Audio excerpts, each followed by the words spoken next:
Sorry, the first two words I looked at were Nutty Mound. After that.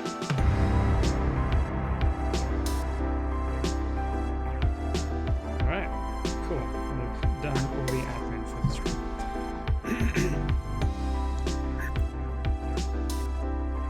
Where did we go? Where did we finish last time? We are at page 248. 248, okay. You're going a little bit robotic there, but you are still understandable. 5, 6, 7, 8. Oh, yeah, cool, there we go. Yeah, I think it might be because I've also got the stream pulled up on the side. Oh, I see, okay. I can do my moderator duties. Duties. I mean, I can also mod it right here, so you don't feel like you have to. I'm assuming it's going to be fairly quiet. And it's also nice. It is also nice to see what's happening in chat. True. Yep. Oh, it's been such a long time. 2 months, is it? Something like that? Yeah. Something like that. Yeah, something like that. Wow. My progress is really slow, but you know what? That happens. Oh, it's fine. It actually makes it kind of easier because I won't be spending so much time reading silently and going, ooh. Yeah, ooh. It happens a lot. Or where Rain is concerned. Oh! Whoops. Fives. I forgot I have my that's set to my keyboard. I should really get the Scream Deck. Yeah, that's what it is for me. Stream Deck app for my phone, so I can do it on there, and now I won't be typing numbers everywhere. Oh, I don't like square glasses. They're a bad idea anyway, but to stab yourself in the eye with it is even more painful.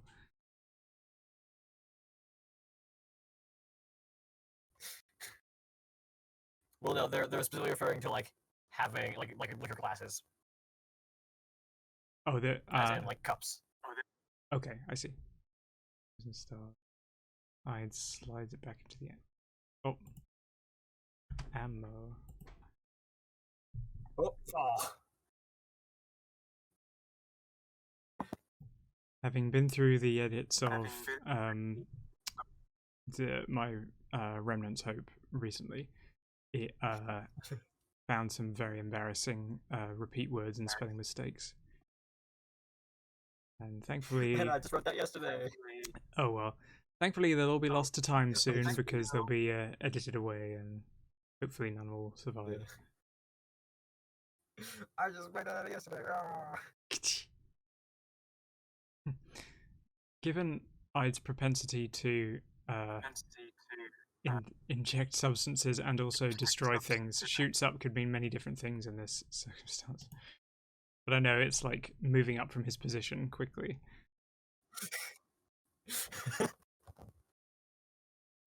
Yeah, that's a very good point. So this is a Apollyon again. Yeah. Okay. I think they're the only character that you have in italics, so that it'll be I think that'll be consistent. Yeah, they're the only person who's like consistently in italics at least. Yeah.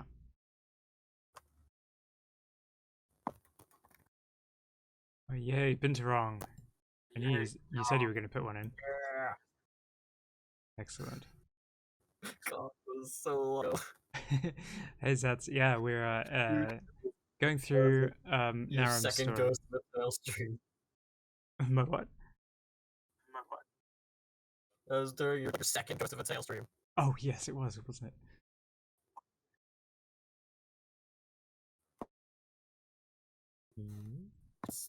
I should have got some stream music, really. Just a little ambiance.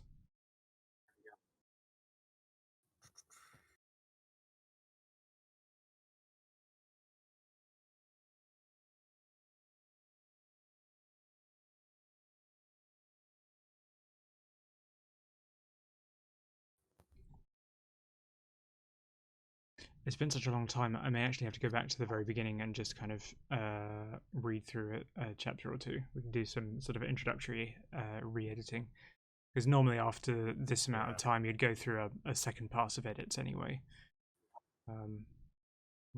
Thirdly steep staircase, like that one that always gets taken in first few photos. The one that looks like it would. It looks deadly. I don't want to step on that one. But I guess mostly they're not stepping on it, they're sitting on it, and doing bedroom poses with their follow me eyes. The circles forming. They got forming twice here. Oh. Over there. Cool. Might be nicer actually to put like spreading in the way like a smile kind of goes, especially with something with teeth. Like you'll see this nice like white from the middle to the edges, almost bleeding across his face. It is prose, yeah. We are editing a really cool story that I have very much come to appreciate, with some really cool, basically a massive sci-fi mercenary polycule is what I think it is.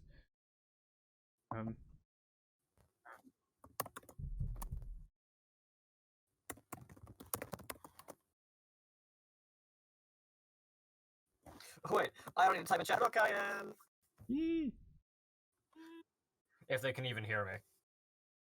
And your sound should be coming through. Yeah, your sound is coming through. It's yeah. There is an echo of me.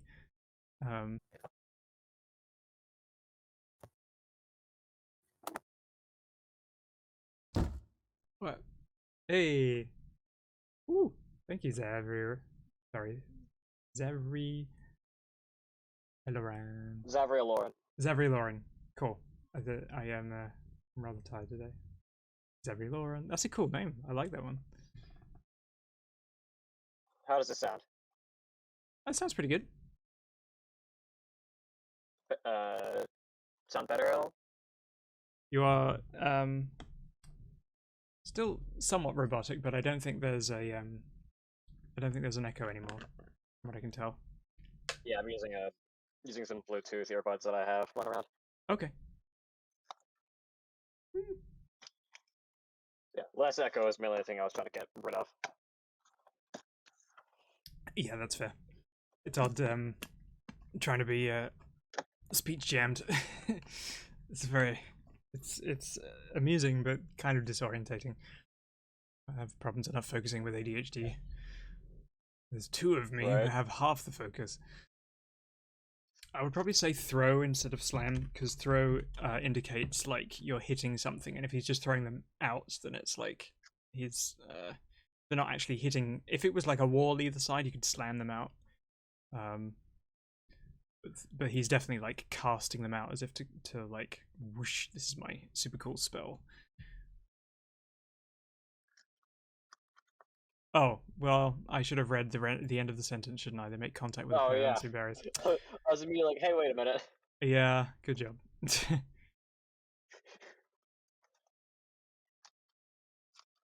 I was like, I'll trust you that one, wait a minute.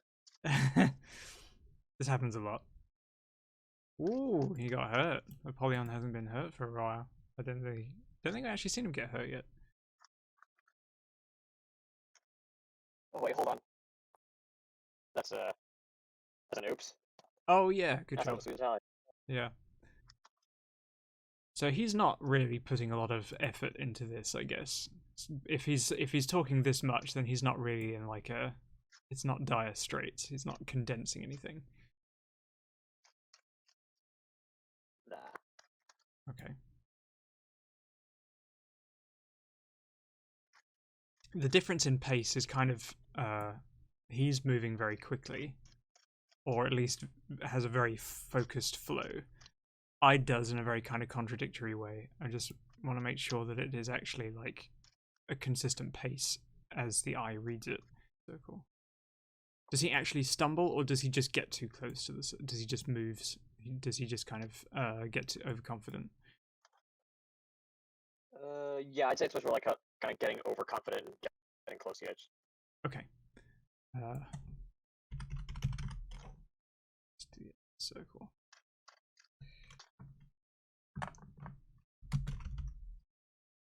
True. Too close. True. True.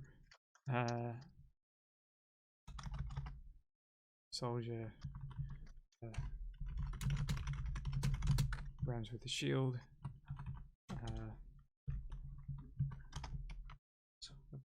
God damn this stupid gamer keypad. The spikes.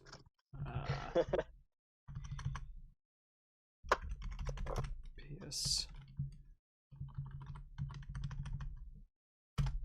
His flesh. The impact drive. Z. Him back towards the center.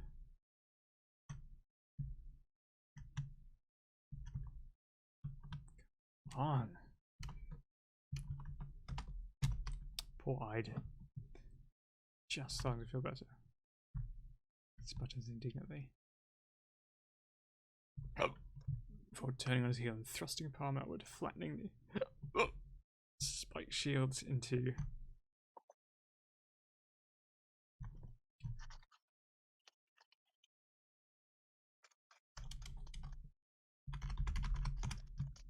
actually no, that's going to be a better. How do I do that? Let's put deforming.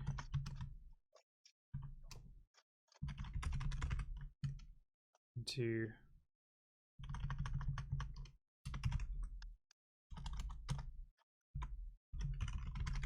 flatten bumps, barely long enough to penetrate flesh, let alone causing worthwhile damage. Barely long enough to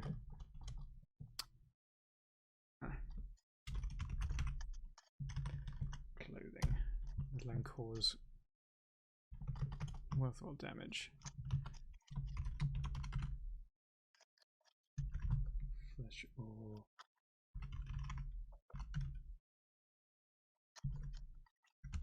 Flesh or ethereal bodies. The drill sergeant pulls back to swing again. Ide takes a quick step forward and headbutts the Binturong's nose. Hang on. Headbutts the Binturong's nose, digging his claws into the back of his hands. Okay, this probably work better as two sentences because otherwise it's a little complex. He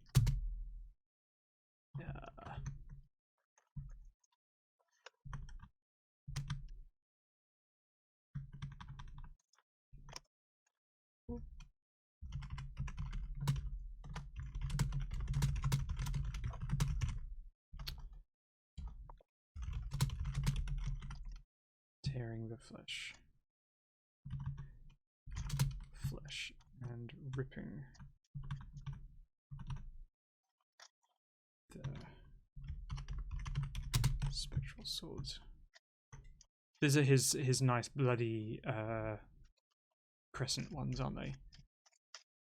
Or is it his cleavers? Yeah. Is it his cleavers or curved? There we go. Yeah, this is a very aggressive boop, isn't it? Too much love, love too strong. No, that's a little more intimidating. No, I can't let you do this. For them and for other reasons entirely. Because you can't deny that Ide and Napoleon together have a taste for the theatrical. Yeah. Now submit or taste steel, jackass. It's one of the only words I cannot say in a British accent because it sounds terrible. It only works in American.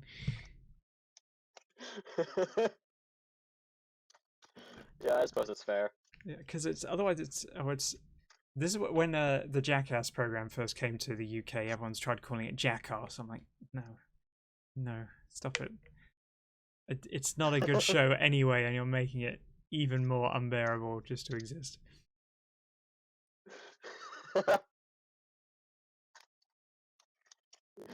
Jackass. If it was regional British jackass, yes. Oh, have you Jackass. seen the Jackass with the band Margera? Dreadfully funny. Very amusing, quite, yes. And what's his name? I've forgotten everyone else who does it. We need to catch up on Jackass. It's Jackass. Oh yes, do put it on. I'm getting tea. Indeed. It would work if it's a regional British accent, like somewhere around. Let me see. Oi, jackass! Like up north or Scottish, or I mean Scottish is Scottish, it's not British. Yeah, Scottish is Irish Scottish. Yeah, Irish would work. I'm just certain they would appreciate to not be associated with the all. Yeah. My great grandfather, one of them, was Irish. His name was Francis Jeremiah Healy. He had 10 legs, 9 of which were wooden. And he was very Irish, blazing red hair and green eyes. And he'd limp around the house, according to my uncle, who was very, very young at the time. But one of his earliest memories was him limping around the house, going, "Damn and blast the bloody government," because he lost a leg in World War One. 10 legs, 9 of them wooden. Yeah, it's like some. It sounds like something you would start a chapter with. Like that's what you would describe like a chapter opening character description. I could do that. I could put him in a like make a furry version of a cantankerous Irish person. He was quite a character, obviously, but some sort of weird furry like Irish Doctor Octopus. Furry Irish Doctor Octopus. Yeah, one for each day of the week, and 2 for special occasion. Further than that, got distracted by legs. Happens a lot.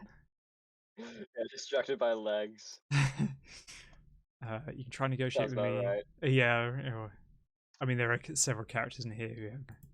Oh, there is a comma there. Is there a comma there? Comma. Yeah, there's a comma there. There is. I'm gonna subvert it for the semicolon. You can try to convince me of your righteousness, but I am. I'd relaxes the familiar. Whoa! There it is. Oh dear. When you say familiar expression, like, is he noticing like the fear that he's instilled in other people in this? It will be elaborated upon. Okay, all right. He smiles. I'd relaxes the sword's position and addresses the Binturong. Tell me, what's your name? I'd like to know. Everything moved. Yay! Hi, isn't we writing? Well, editing. Probably a little bit of both though. But I want to get to my super cool characters. Not my super cool characters. Your super cool characters. I just worship them. Partial ownership. Partial ownership. Oh, yeah. I can stake a claim. This is someone else's. This is by Narem, who's in the Discord. But we've actually been working. Narem has written this, and I have been helping edit for quite some months. Once or twice a week. Well, it was once a week for a bit, but yeah, once a week. Now we are. We had a break, and now we're back to taking a look at it, and thought we'd do some editing on stream, so people could have a see what the editing process is like, and mostly it's just reading through and changing stuff. And also so I can show you reacting to Reno live. Yes, that's true. I have to get there first.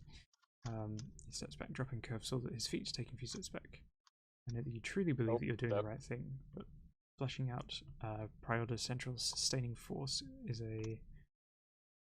Oh, we're moving. His feet.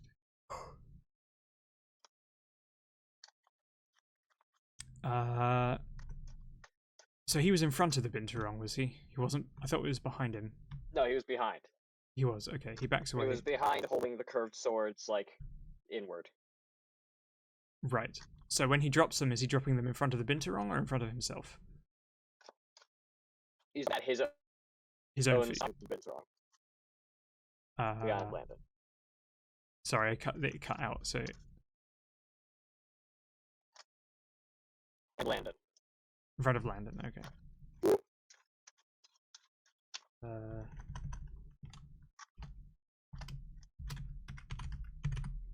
His feet.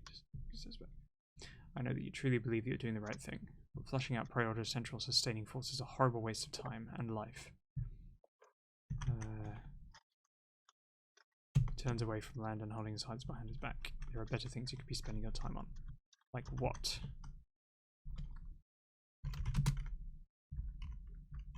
Interung asks, climbing to his feet, and his sword's on the ground. Say... Shrugs. I don't know. Go deliver supplies to Alcata or something. Anything that doesn't risk the lives of civilians. Donate to a charity, I don't care. Just don't go starting a damn war. He sighs. I've enough on my plate as it is, for God's sake. And then... they've both sighed. That's a good idea. Oh, I don't know if you heard my vertebrae clicking there. Might not have been loud enough. Is that a wooden leg I hear? Aha! It could be 9 of them.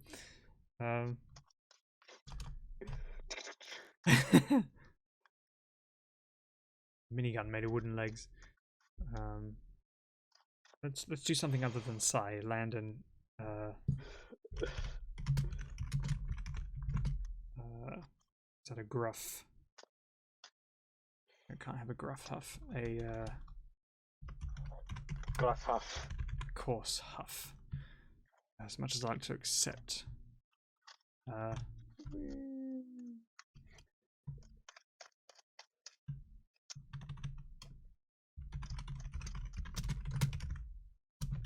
Idealistic as you are, I'm just a drill sergeant. Was it drill sergeant? Would they not be? Is that not just for training? Would it not be a sergeant? A sergeant. Hey. I would say they're kind of like adjacent to. Okay. I wasn't sure if they would be two sergeants, but it's just sort of like. Cool. I wasn't sure if they were. They would be at like on active posting, or whether they'd be more like a Master Chief, Petty Sergeant, whatever it is that Master Chief is. Yeah, basically a petty sergeant. Kind of there if you need them, but otherwise kind of stays all the way. Yeah. Hey. Yay! You can hear my bones knitting. How wonderful. Right. Let's make him a. Where are we? Let's do just the sergeant. Because it's a little less. It's a little more simple. It's like I'm just me. And this is above my pay grade. Of course they did. Guess I'll be paying someone else a visit. Landon gives the wolf a look of confusion. Wait, you're not a devil? Of course not. You really think I would have spared you if I was?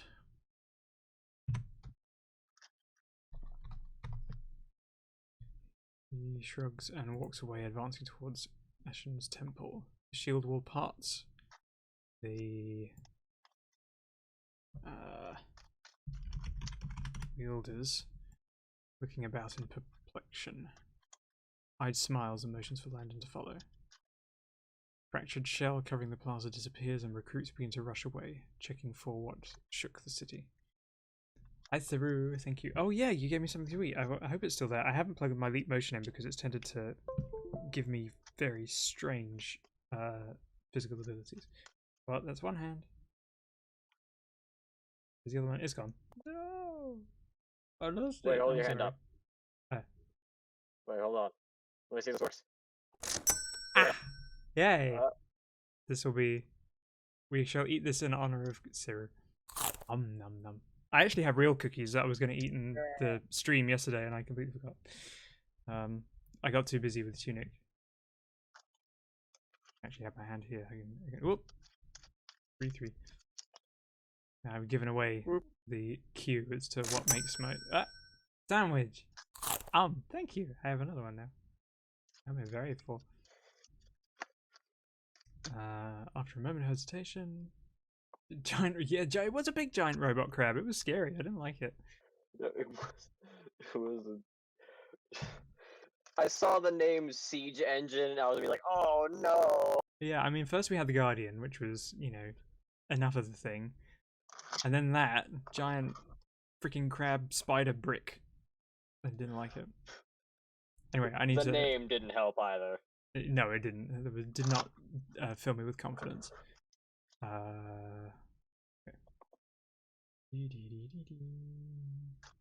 Follows cautiously collecting swords. It was a giant enemy crab. It's on my stream archive. I'll have it on YouTube fairly soon. I hit the weak point for massive damage. In fact, there is also a clip of it. Oh yes, there is, isn't there? Yeah. Of you encountering it, screaming. Oh, that reminds me. Does it work? Hey, it worked. Oh, nobody can see it because the chat isn't working. Or at least you can't see it. Everybody who can see it. I mean, they could see it. Yeah, it's just not on the. Because actual chat.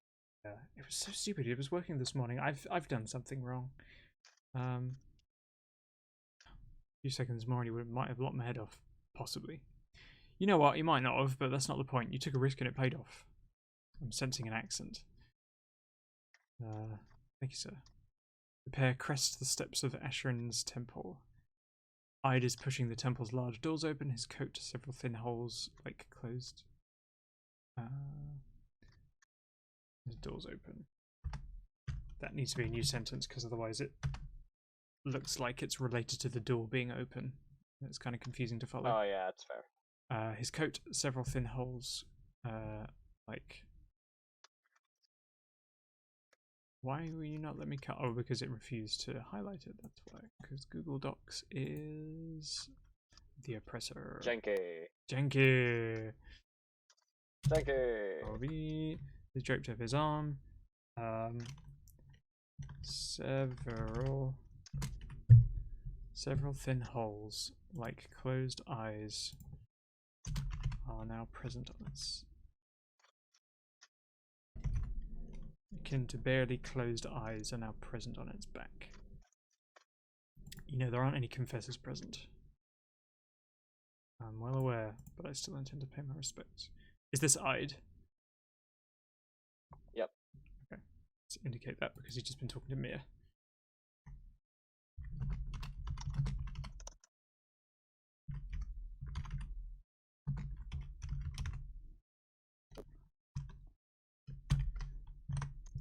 My respects. Bear follow him inside. Sparsely decorated, the floors are covered in rows of large cushions arranged in a triangular formation.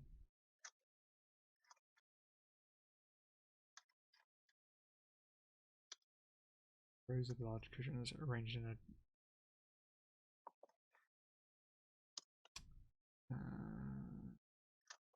You could just. I wonder if it would work if you just said in a triangular formation, or arranged in a. Because arranged and formation are kind of the same thing, but yeah, we'll leave it like that for now. An altar elaborately carved from white marble sits in front of the furthest Triangle. A statue of Ashen is standing on its other side. Can we describe Ashen? Oh, I forgot to.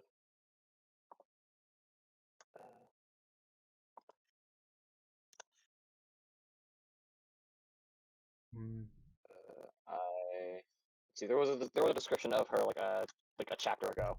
Oh, really? Is that the? It's not the confessor, is it? The one that Ide gave his penance to, was it? It was, yeah. It was that one, yeah. It was, okay. That should be fine then. In the cathedral, yeah. Okay, yeah. That was a cool scene. Ide approaches the altar, single hand laying on the marble surface, palm upwards. So She's standing and her hand is on the altar.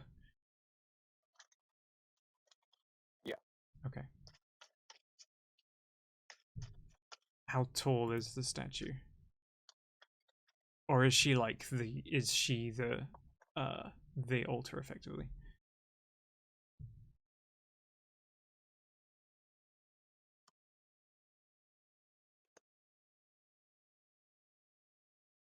Sorry, I know that a lot of these geographical details will be kind of pedantic, but it can be important to set the scene visually for anyone who's kind of imagining it.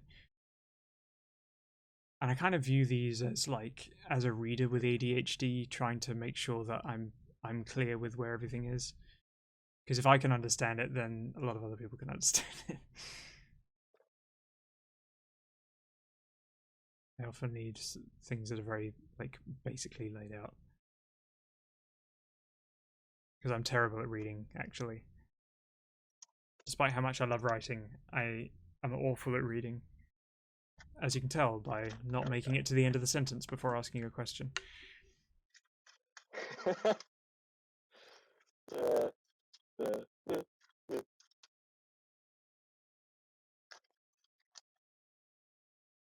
It's only happened, what, once so far this session? That's not been too bad. Yeah. We'll get there in the end. The hand lying down on the marbles. Around 6 feet tall. Cool. Ide approaches the altar and sits down on the mat, kneeling, placing his hands on his knees and closing his eyes, bowing. He lays his coat across his lap as a needle and thread form in his other hand.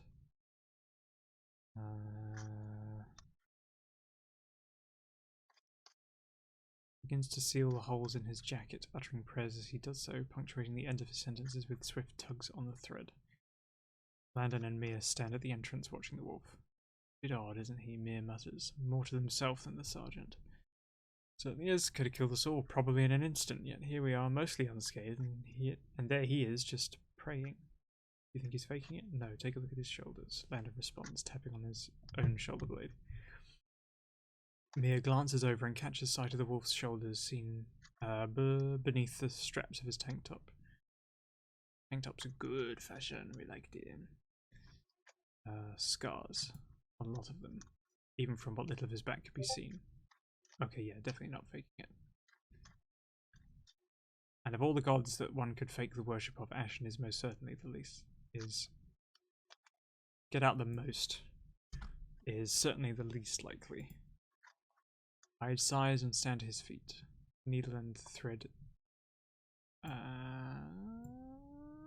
Exhales. Because exhale gives more of a ritual aspect to it, whereas sigh is like a. I mean, I know that obviously this is probably very tiring for him. Everything is tiring for Ide. He is perpetually exhausted. Perpetually exhausted, yeah. Needle and thread disappearing. Repairs on his coat finished. He pulls it on and approaches the altar, placing his hand in Ashen's. A warmth passes into his hand and ripples through his body, matronly and soft, like the love put behind a fresh meal. Maybe spring's right. Should probably take a break. He tucks his hands in his pockets and turns on his heel. He stands between the pair, waiting by the door.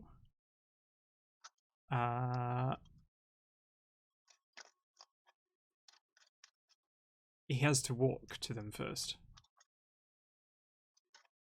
Or when you're saying it turns on his heel as in he turns and walks? Yeah. Okay. Or are they like super close to him? No, they're a decent distance away. Okay, he turns on his heel.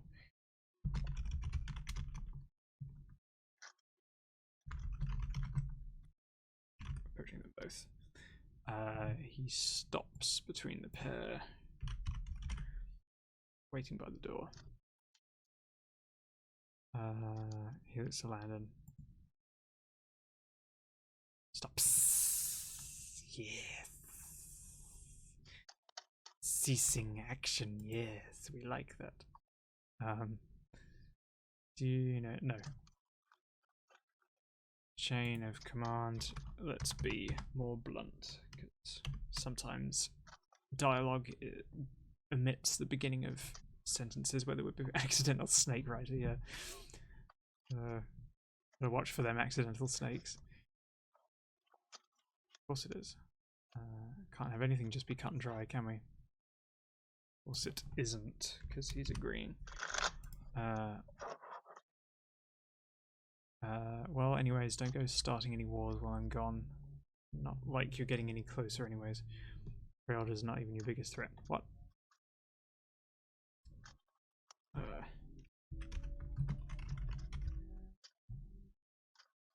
I'd make sure we know who is who. I'd looks to him gravely. Cause any more trouble? I did it. I did it. I did it. I did. I did it. I did it. We did it. Yay. We ruined the simplest spelling. Woo. Good deal. Woo! That deserves a drink. Grabbing some supplies. I'd respond casually. Oh, grabbing some supplies. I'd respond casually, pulling the bag off and pulling out a bolt of fuzzy grey fabric. He's making a fursuit. Spring said I should take a break, but I still need to do something, so I thought I'd work on something not combat related. Oh. He's kind of lying. He's gonna get himself into trouble there. Don't be a bitch.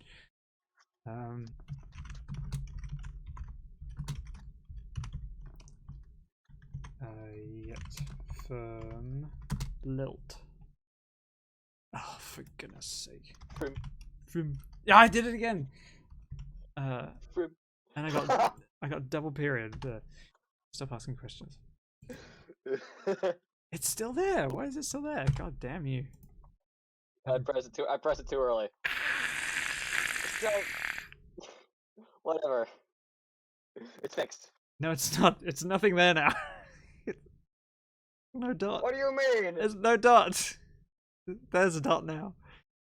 Okay, now there's There's a dot. Okay, is that 2 spaces or 1? There, we fixed it. Okay, hang on. 1. That's it. Okay. No, it's 1. We've done it. It's 1. Okay, cool. It's 1. I'm hands off. I'm touch it. I'm moving on. Welcome to the editing process, everybody. This is editing with Jewel of the Fates music dubbed over it.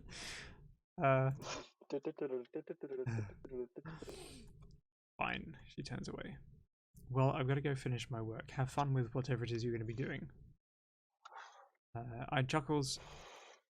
Say he. Lilt is like an accent to the way you say something. Like if you say something with a playful lilt, it's got a slight sort of lyricism or rhythm or lift to it. Yeah, it's precisely what it is. There was actually a serial editing. Yes, there was actually a soft drink in the UK which I used to really like called Lilt. It was pineapple and it says hi Chuckles. Hi Chuckles. God, that sounds like a horrible creature. Hello Chuckles. I used to really like that drink. I haven't really had anything like it. That soft drink. It might still exist in the UK. It's been a long time. Yelling over his shoulder. You'll be seeing it soon enough. Certainly hope so. You bastard. Wait, hold on. Cool. I bet. Oh, I bet it. Okay, yeah, that's nice. I better. Fuck. I'd give a muted, relieved sigh and passes into the common room. Empty, with the sole exception of Tex. Ooh! Waiting patiently. As the door opens, the rabbit peeks over the back of the couch. Okay, he's huge. How big are these couches? Tex is big. Well, I mean, he's sitting down, so he kind of like puts his hand on the back of it, like, you know. Okay, yeah, that's fair. It's like the fence jumping. Right. You put a hand on the top of it and the legs over. Okay. He grins as he sees Ide and vaults over the back of the couch, running over and throwing his arms around the wolf. Ide laughs and pats the giddy rabbit on the back. Looks like someone's clingy today. Stands on his toes and Stands on his toes, and gives Tex a gentle kiss. Does he stand on his toes or does he stand on Tex's toes? Because that would also be very sweet. If he stands on Tex's feet and reaches up and like, That's up to you. ooh, no. If it's up to me, I will change Either it. one works.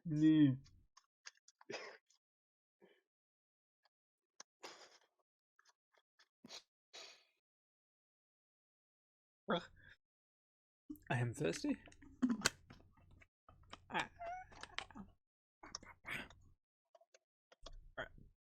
There. Yay! Let's say. Oh no, let's make it all squishy. Let's make it squishy. Tenderly on the rabbit's toes and gives it a gentle kiss on the underside of his chin. Short, Tex mutters before returning the kiss. Ide rolls his eyes and takes Tex's hand, leading him into the room. He drags his resin box out from beneath the bed and leaves it beside his table. This is his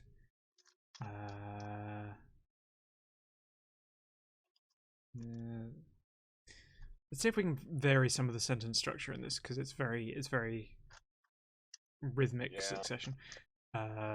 Leading him into their room.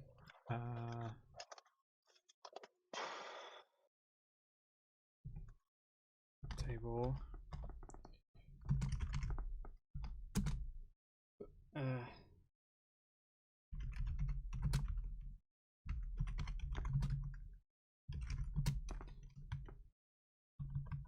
Onto the couch.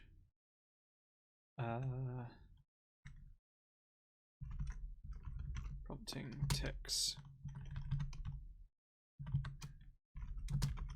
to flop down beside him. So why does he take the resin box out and then leave it there? Yeah. I know he does, but why? Oh. To what?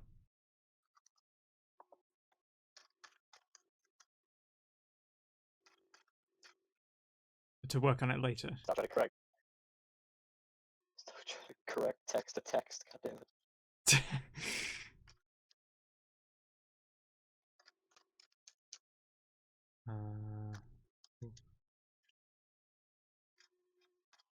When he's shaking his head here, he's like the way dogs do to get rid of muscle tension, right? Yeah. Okay. Shakes his head. Yeah, it's probably better way I could phrase it. Shakes his head vigorously.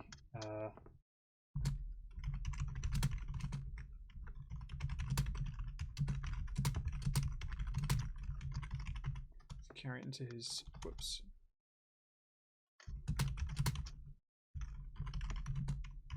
Carry it into his shoulders to what do you call it? What do you call it? Put this under the keyboard because that's where it will actually work. It won't be across my letters. Movement carry it into his shoulders to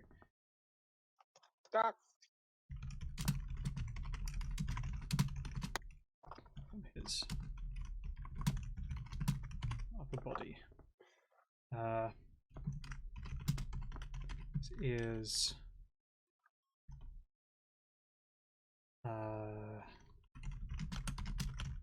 Is swing and clap about briefly before he lies against the monolithic rabbit sitting at his side. Tex smiles and adjusts his posture, laying across the couch. Adjusts his posture to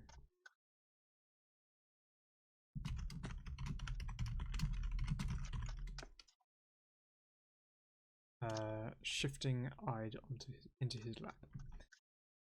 It's like I'm not the only one being clingy today. Ide flops into the rabbits. There's lots of flopping. Let's go. Flop. Flop, flop, flop. Ide relaxes into the rabbit's chest, grumbling incoherently. He nuzzles Tex's chin. Listen here, you set the precedent. Flopping's fun. We're getting so many mega flops per gay furry romance here. You set the precedent, I'm just following it. I don't think following my precedent is the best idea. Certain scenarios I'd say that's true, but right now I'm more than happy to be terribly, horribly clingy. I plant a gentle kiss Oh into it. god, that's... What? He glomps into the rabbit's chest. Glomps. He oohs into I the don't know nuzzle. about that one. Yeah. He oohs Oh, into God. Tex's nuzzle and oh-ohs against him. Oh god. And notice your bunny wunny.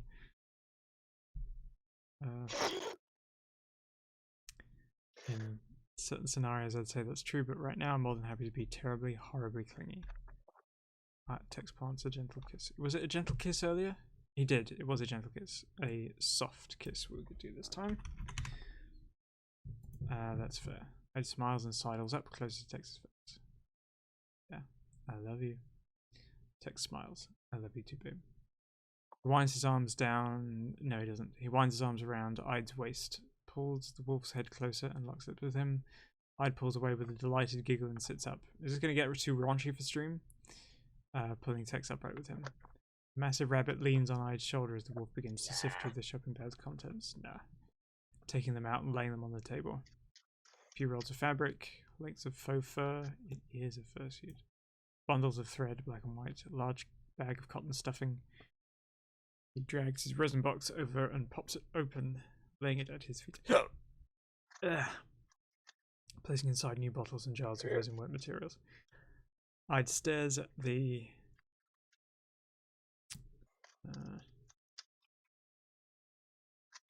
resin work. We got materials here and here that are referring to do different things.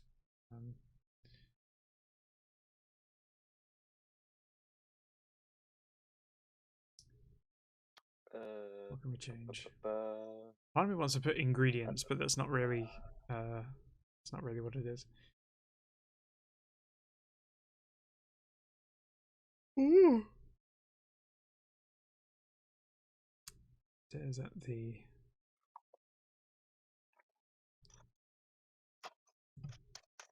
this could change, I guess.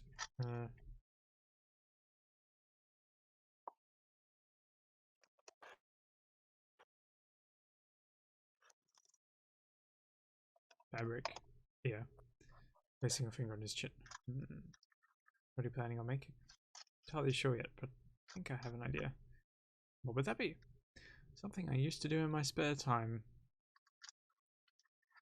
A pair of scissors form in his hand. He begins to measure and cut out lengths of fabric, pulling out a marker and scribbling.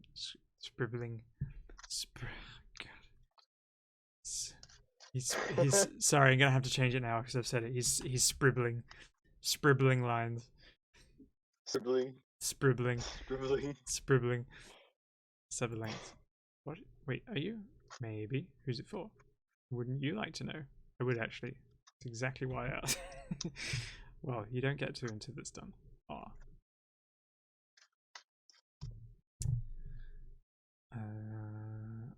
In an office embedded in the side of a mountain, a brown-furred stoat sits in an office chair, twirling a letter opener between her fingers, staring out at the massive window beside her. The landscape beyond is desolate, rocky crags and ice-coated mountains buried in an endless snowfall, a cloudy white sky stretching forever onward. Below lies a city wrapped in a massive wind-breaking wall, the buildings small, each no more than 2 stories high, heated by steam vents that run beneath the streets. Figures mill about, clad in thick jackets, carrying supplies and weapons. Mech chassis. Oh, but I somehow never finished it sentence.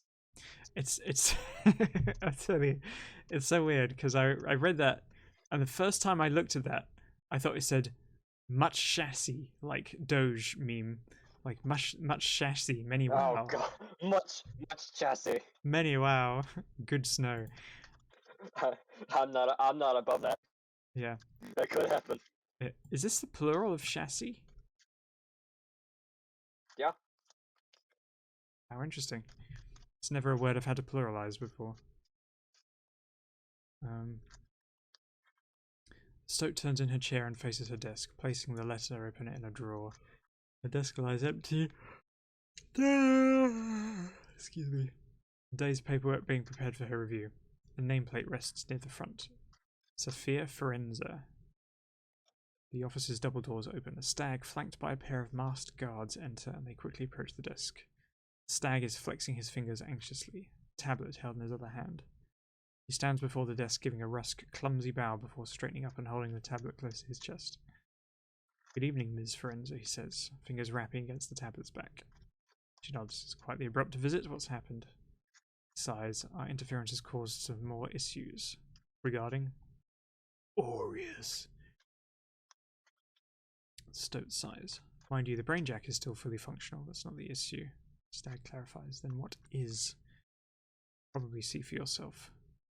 Stag presses a button on the side of the tablet and the screen lights up. He flips it over and places it on the desk, tilted toward the Stoat. On the screen is a slowly shifting camera feed from a drone looking at the side of Aureus. A massive hook is buried in the side of the city, attached to a colossal chain pulled taut, anchoring the flying city to the ground and mallows below. Sophia stares at the footage for a moment. So, have you not tried breaking it? We have. Therein lies the problem. Stag responds, swiping on the screen. A different video starts playing. A group of soldiers clad in groundbreaker uniforms stand around the hook, wielding plasma cutters and saws. One of them approaches, revs off his saw, and places it against the metal. Instantly, a tear opens on its surface, leading to a starry void. Whoa! A thin, grey-fleshed, clawed limb reaches out, grabs the soldier's leg, and pulls him inside, the tear sealing immediately after. Video ends with the soldier staring dumbfounded at the swift abduction. Rather nasty looking, I would agree. Comments as the stag picks up the tablet and goes to his chest.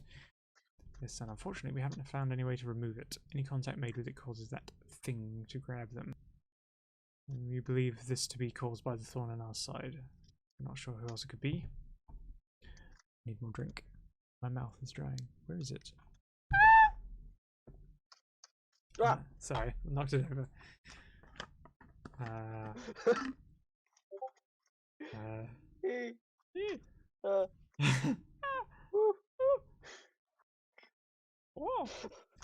I'm not sure who else it could be. No one else has been making an active effort. Sophia grumbles, massaging her brow. Goddamn pissing.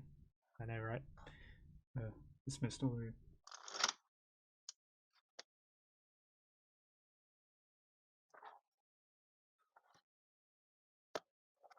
Oh, drinking teapots.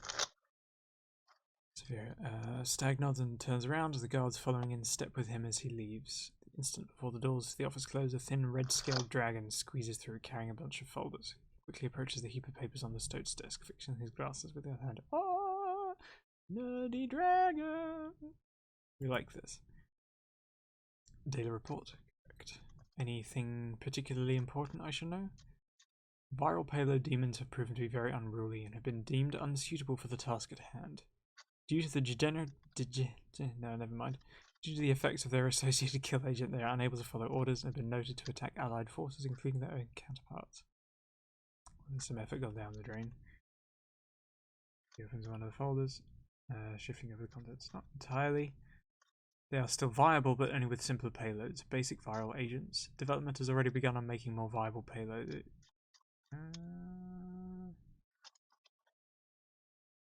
It's a repetition there that threw me off balance. Yeah.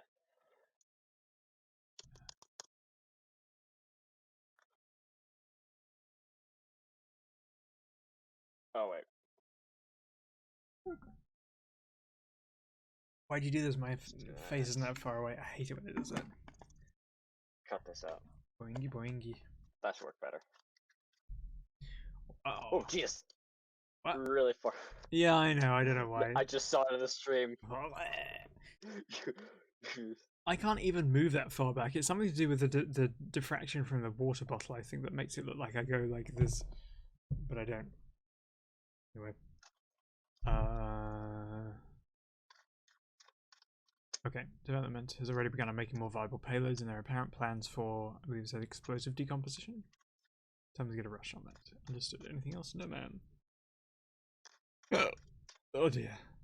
You're dismissed then. Dragon leaves, closing the doors closing behind him. Sophia taps a button beneath the desk, locking them. Ah, the doors. Okay. She clicks the letter opener. Stop yawning! Sorry. Holding it between her index and thumb and cracks the tip against the ridge of jagged yellow crystals that line her brow like a malformed crown of glass. Ooh. It definitely reminds me of the Magnum Bullets music video. Big vibes.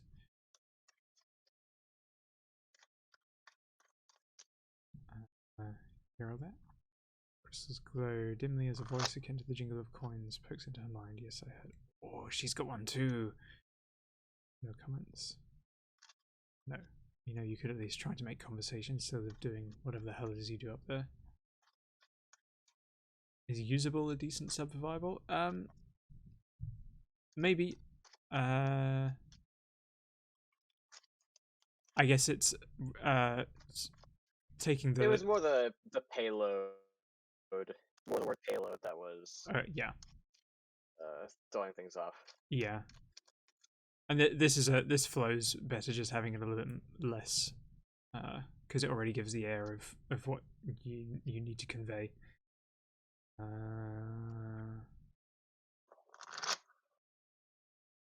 Dickhead, the stone members. Oh, jeez, woo. Okay. A mana floats through the void, directionless, without aim. Dim lights leak out of its out of its windows, despite the blinds and curtains that cover them. Heralds of the starry host hover about it, watching carefully, imperceptible to nearly all.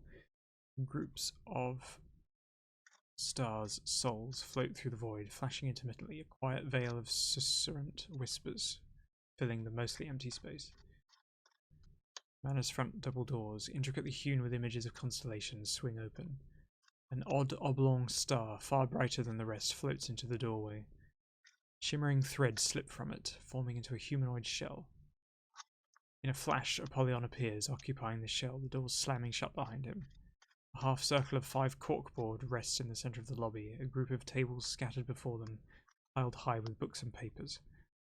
A fractal-horned stag sits at one of the tables, a filled ashtray in front of him, a cigarette hanging from his mouth.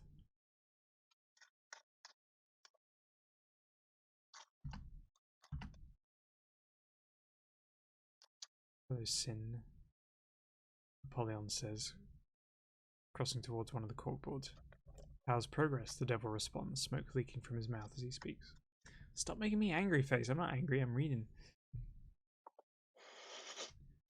Swimmingly, he replies with a grim smile. He snags a pencil from a nearby table and places the eraser against one of the sheets of paper, running it down the list. Analog. Silver tongue. Dark beast generator. Eruptor. Midas graft. Siphon. Biohazard. Hollow. Corruptor. Resonator. Aggregate. Apollyon smiles, spins the pencil and strikes through another term on the list. Fracture. He looks over to the rest of the corkboard. A sketch of Ide is pinned beside the list, and beneath it, written with a broad-tipped marker, is a single term. Voidsong. Know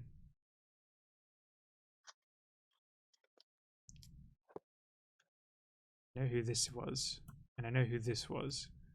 We don't know the rest. Woo. Apollyon sighs and slumps into a chair, spinning the pencil between his fingers, diverting his attention to the other corkboard, this one bearing a sketch of the visage of Barbas, archdevil of the gilded masses.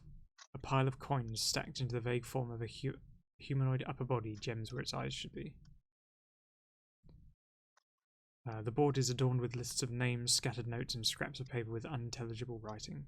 Gods, my handwriting stinks. You know what these corkboards could use? Sin asks, extinguishing the butt of his cigarette in the ashtray. No, I don't.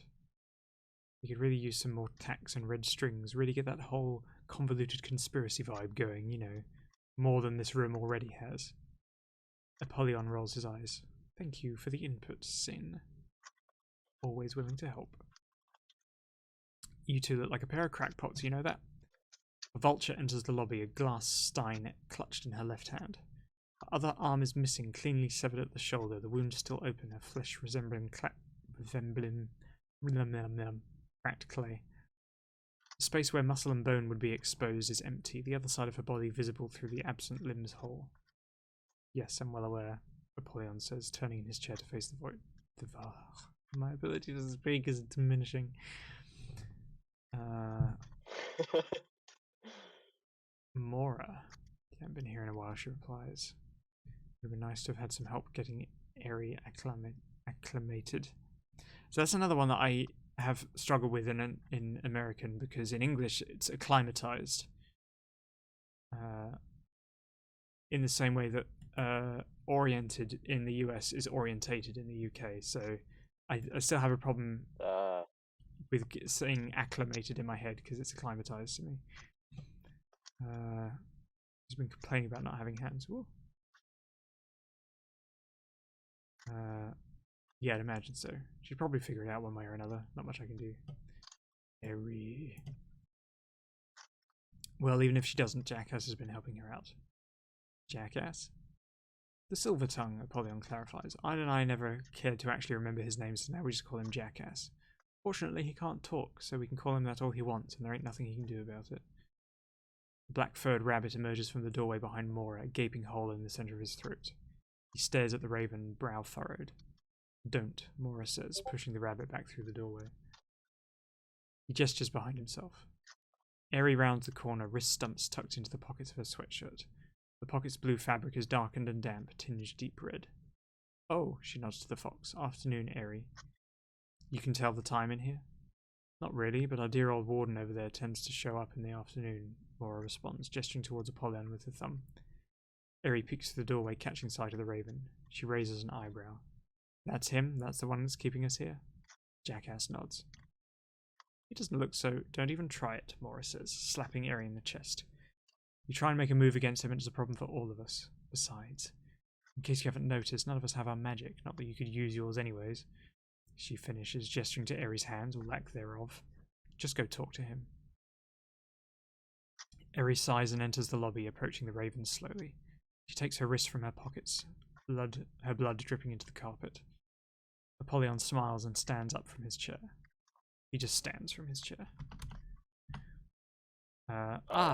It's a pleasure to meet you, Airy. A wry smile arcs across his face. I'm sorry for the rough transfer, but I can assure you this transaction will benefit us both, eventually. Fox raises an eyebrow. You're being rather cordial to the person you have complete power over. Excuse me. And how the hell does this benefit both of us? Last I checked, I'm dead and you stole my magic, she yells, gesturing indignantly with her stumps. And I don't have any hands. Hey, I'm not the one you should be complaining about your hands to. That's Ide's fault, not mine. I'm just the thing that keeps you here. And the benefit that you get is that you're not entirely dead. Since you haven't passed into the sprawl, you can possess people far easier than other dead things can. If we ever allow you to, that is. Gee, thanks, she replies, sarcasm thick enough to stop a bullet. What a wonderful gift you've given me. You're very welcome, Airy. She turns on her heel and walks away, scoffing and throwing her hands into the air. Yeah, throwing her wrists into the air. Not exactly keeping up good relations with your staff, Apollyon, Sin mutters, pulling a canteen from his waist and sipping from it. Not like they can do anything. I got lost for a second. Fair enough, but it might be beneficial if they like you more than they like Ide. I don't think it's possible for them to like him more. He's the one that actually killed him. And therein lies the problem. When push comes to shove, who are they going to hate more? The person who put them here, or the one who's keeping them here? And we have a break. Ooh, 12? 12? 8. How many pages? I can't count. 12 pages left. Try and get there before the end. Ide knocks on the door. Tyra, get out of here. I've got something for you to do. Clutched in his hand is her mechanical axe, newly polished, a bright sheen along its newly sharpened edge. I will change locale to British English, actually. Thank you very much. Now they've all gone. The door opens. Tyra standing just on its other side, well awake, soda can in her hand. Yo, what you need? Got some training for you. Again? What, you gonna have me swing at you? No. He holds the axe out, much more psychological rather than physical. Tyra takes the axe, slinging it over her shoulder. Oh no, I'm yawning again. Help me.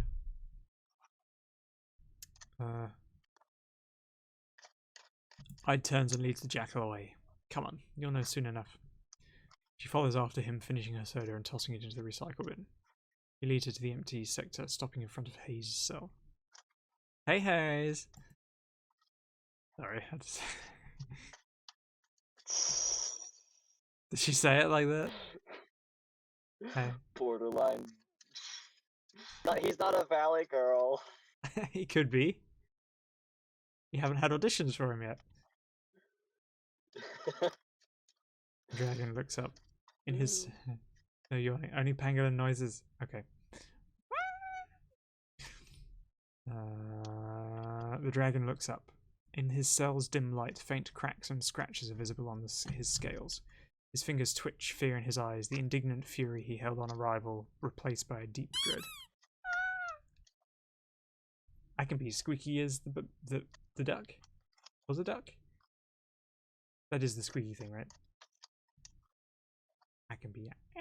It is the duck, yes. Ducky. The duck is the squeak. Yay. Duck is squeak, fish is slap, ball is bounce, and then the tennis ball is fuck. And then we have pie. But it was. And then the sandal is slap. Oh, yes. Congrats, your job here is done. La chancla. Ide opens the door, and I didn't duck for the duck. No, can I duck? Can I get down? No, it won't track me going down. It will only track me going forward, like this. I have to duck all the way down here, and then it will stop and reset my face.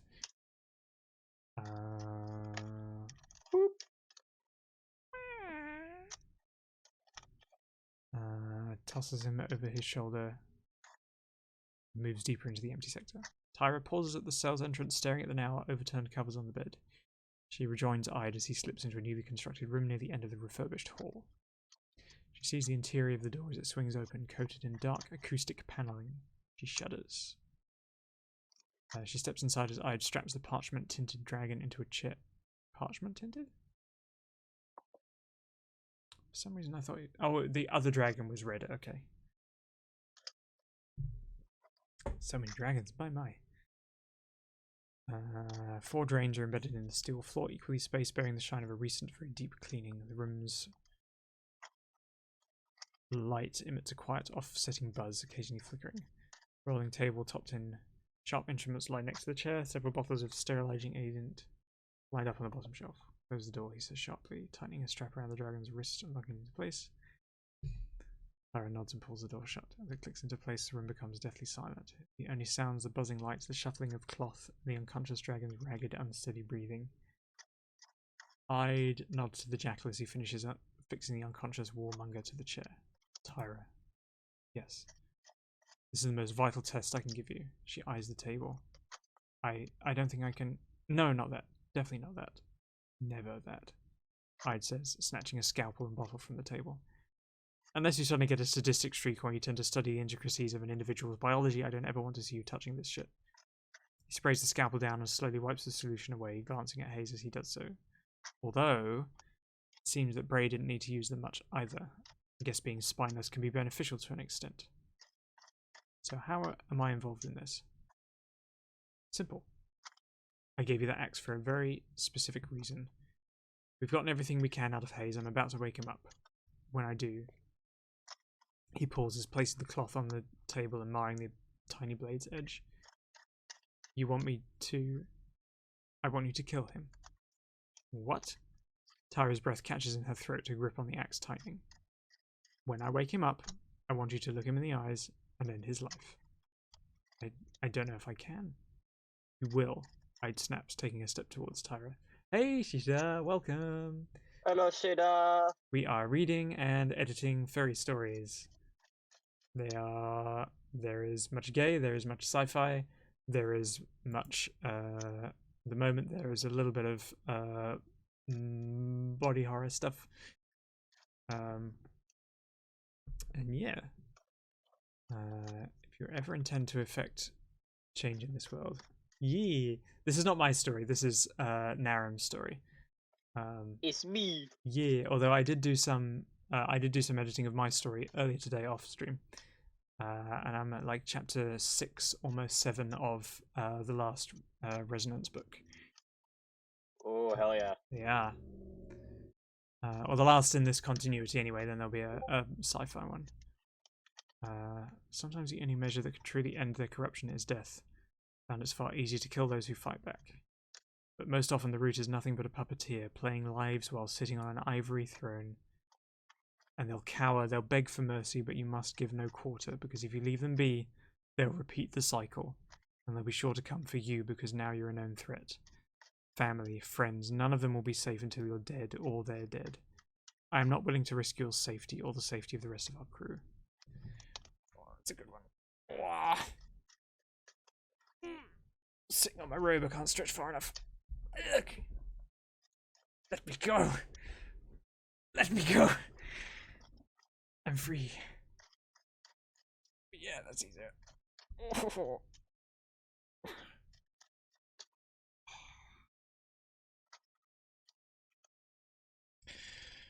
Trying to remember I need to exercise my shoulders more so that eases the tension in my neck. I have to stretch them back. Pull my shoulder blades together. Oh. Hello, demo. You have been noticed. Welcome. Ide spins the scalpel, holding it between his fingers before swiftly flinging it. If you ever get an audiobook, you might have to change that into Hayes' exposed thigh, the blade finding its mark between the dragon's scales. Excuse me. Ooh, I'm doing well. I am here with Narem, editing, reading a story, although I have Yes, hi, quite hello. considerable hiccups. How is you, Demo?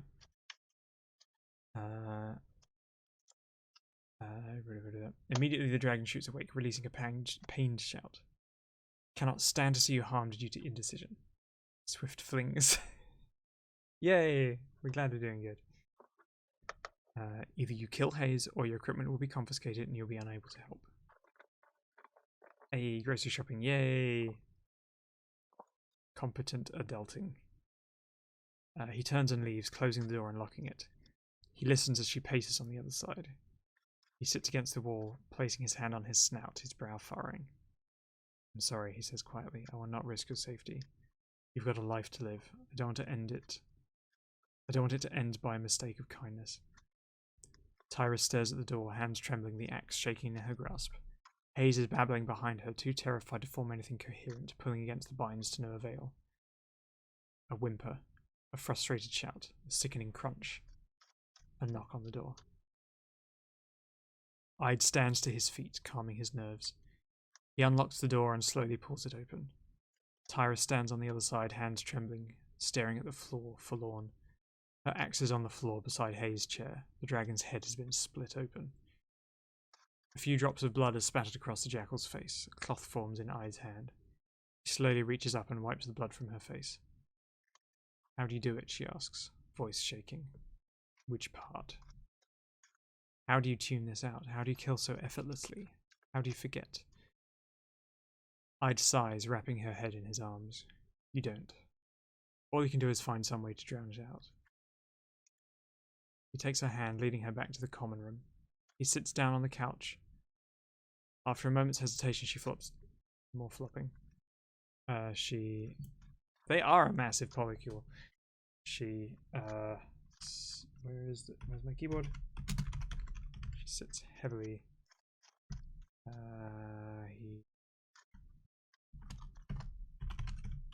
He drops down on the couch. After a moment's hesitation, she sits heavily beside him. You don't need to sit down. He just sits heavily beside him, laying her head in his lap. He gently lifts her head. The pillow forms in his lap.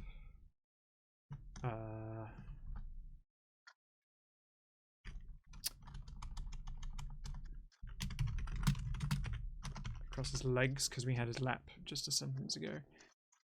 And he slowly sets her back down. A fluffy blanket forms across her body, over her body. She closes her eyes, head sinking deeper into the pillow. She reaches up and gently takes Ide's hand. He gently squeezes it in return. Just relax, Tyra. It's going to be alright. You can get through this. Soon enough, this will just be another day. It has to be if you have any intention to follow this path. Tyra's breath steadies and she nods slowly. I know. I'll try to get better. It's not a matter of getting better, kid. It's simply a matter of knowing the purpose behind your actions. Thinking about who you're helping, who will benefit from what you've done. In this case, congratulations, you've killed a warmonger. The world is safer because of you. Is it more laying down? Where are we? That's a good question. She sits heavily down beside him. Then slides down to lay. That's a good point. Thank you. That's head in lap. Head in lap. Dump. The world is safer because of you, and I'm sure there are a few souls in the sprawl that are cheering your name. A faint smile twists in the corner of Tyra's mouth. Feels nice, doesn't it? Yeah, a little bit. You know, I spent my whole life chasing that high. And how many times have you found it? 3 times. Only 3? 3 times in nearly 7 years. With his other hand, Ide rubs behind the jackal's ear, so don't worry about not getting to feel it a lot. It doesn't happen often, you gotta put a lot of effort behind it. Tyra nods slowly, drifting away as Ide continues his spiel. That must be how you spell it. But for some reason I always imagined it. Yeah, that is. It is? Okay, weird, because you always hear it pronounced spiel. It's an S-C-H-P. But it is just spiel. Passing out. Wait a minute. He pass drifting away as Ide continues his spiel. Passing out. With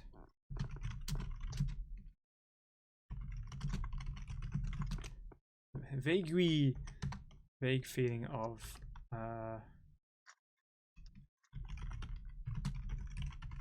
distant inspiration, the kind one gets when seeing a somewhat dodgy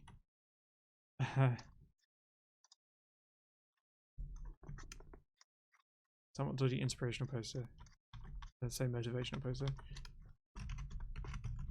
Motivational poster that doesn't quite apply to the current situation, but got hung up anyway because management needed to boost work morale somehow. You're not quite cynical enough to ignore HR efforts entirely, mostly because you know some of them and they're actually trying, unlike upper management. Wow, that is a sentence. But it's very one that I feel very akin to when I get tired.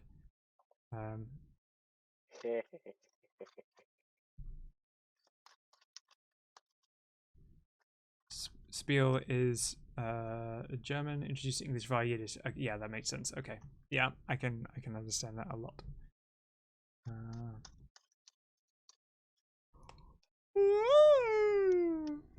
Excuse me.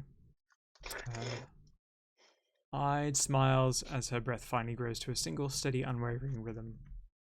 Satisfied with his own ability to wind her down. With his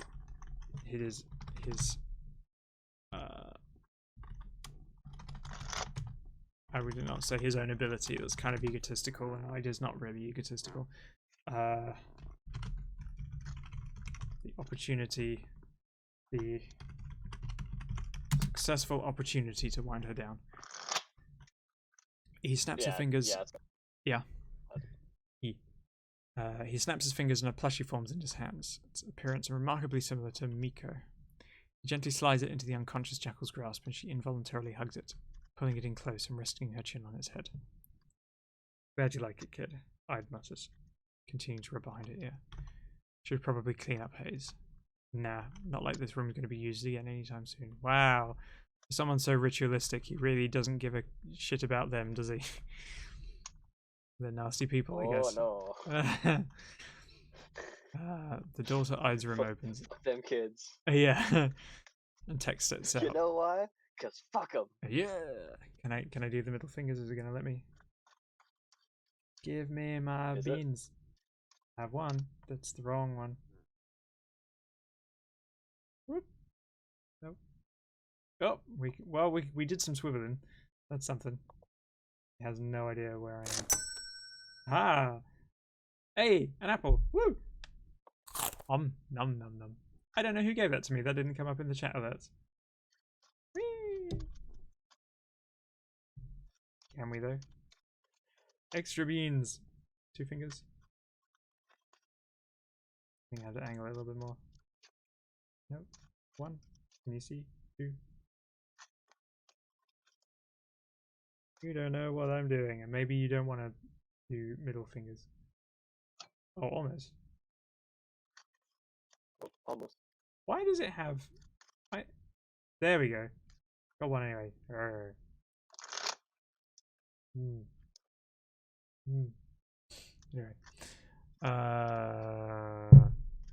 So that's who it was for. I'd nods. Wasn't sure how much she'd like it. Doesn't matter much right now anyway, because she's using it kind of. Text smiles. Scooch. He does let my hand fall asleep. I mean, it takes a while to wake up, this thing. I like it when it works. It's not right now.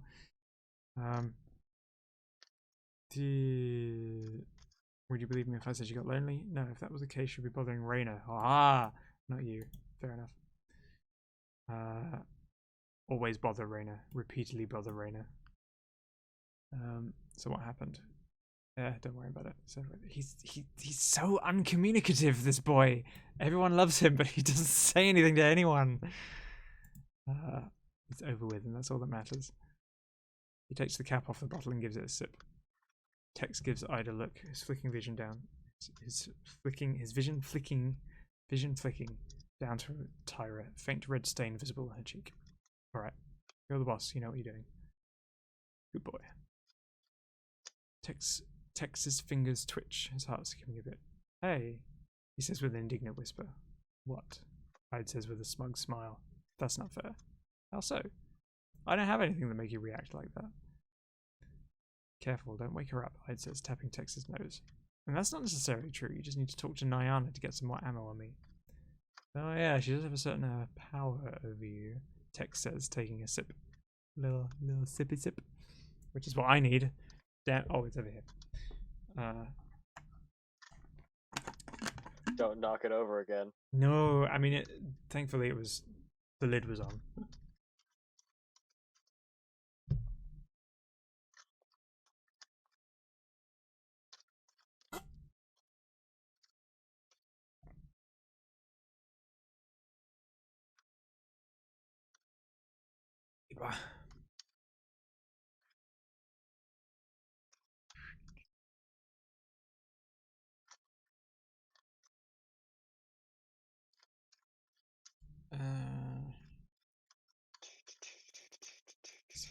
You're gonna have to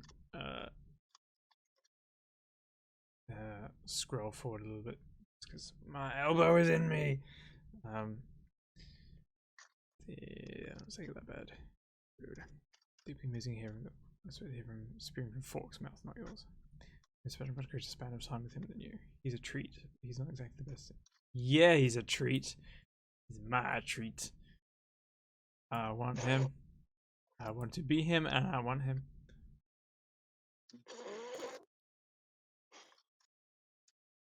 Non-binary feelings. I want to be both Forks and Raina at the same time. Yeah, it's quite the charmer. He is. This is written for me. It's my whole. Hyde takes a drink. Phenomenal kisser too.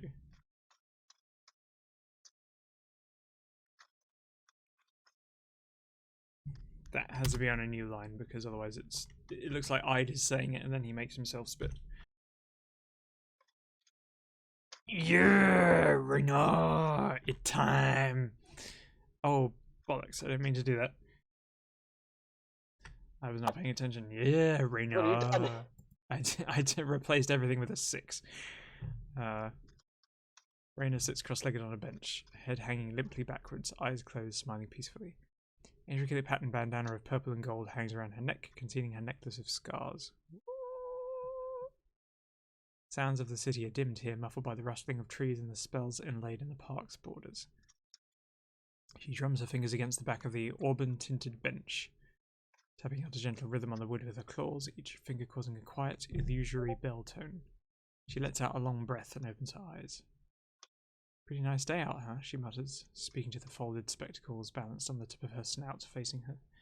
A pair of eyes, silver blue, stare back, faintly visible in the glass. Yeah, I'd say so. I'd say so, yeah, they reply with a dark, smooth voice like melted bitter chocolate. A wolf passes by, giving Raina an odd look. Keep walking, the glasses shout, shaking slightly. The wolf jumps and continues onwards, his back straightening like a rod, ears falling. Alright, Tarkin, quiet down. She snatches the glasses from her snout. I don't need you drawing any more attention than we need. Yes, no, she needs all the attention, yes. She shoves the glasses into her bandana, folding the fabric up to keep it in place. Sorry, the voice replies, muffled by the thick fabric. Raina continues staring at the sky, watching as the clouds slowly shift across the pristine blue expanse. Someone looks kind of like an amorphous blob. How perceptive, I can imagine it. She huffs and draws one of her fans, unable to distract herself with the parks. Is it me? Am I the fan?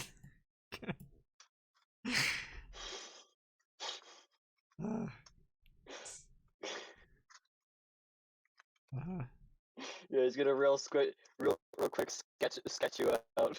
Yeah, me. I volunteer. Yeah, called out. God, of course, that prick keeps me waiting. 3 years of working together, and the first time we get to see each other in a year, he's late. Typical. Yes, it's probably ascending into simp territory rather than fan. Simp. little simpy simp. We can have a little simp as a treat. Raina can have all the simps as a treat. She wouldn't say no for an answer. Wouldn't take no for an answer. Someone sits next to her.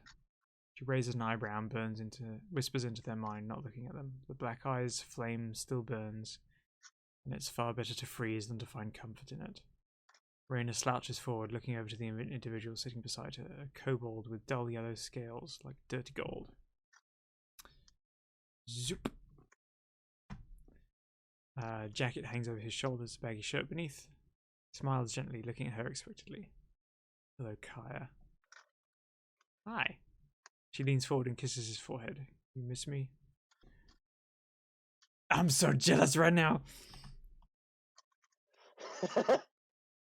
Anyway, I just need to join this massive interplanetary mercenary polycule, and then I think you have anyone you want.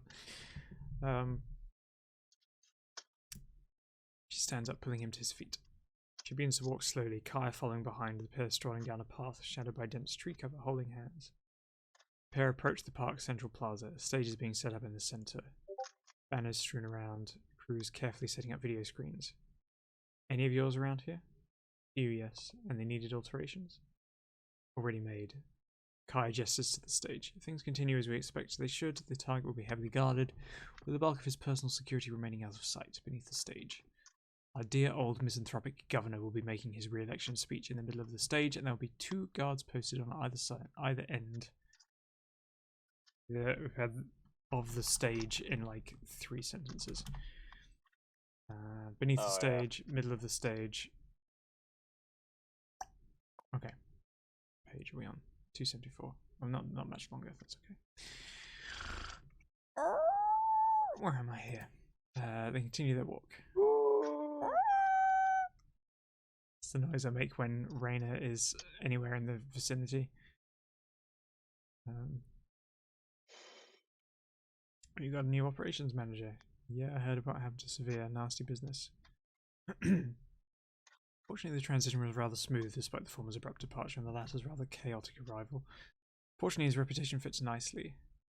I have many noises, especially reserved for lovely things and people and things that I have somewhat of an attention towards.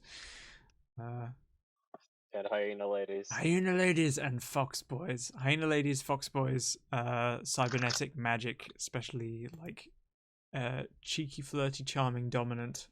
Either case, so happen to have a mix of all of them in both, somewhat. Fortunately, his reputation, blah blah blah. Sounds like someone's got a crush. Oh, listen, if you saw him in action, you know what I mean. I'm sure I would.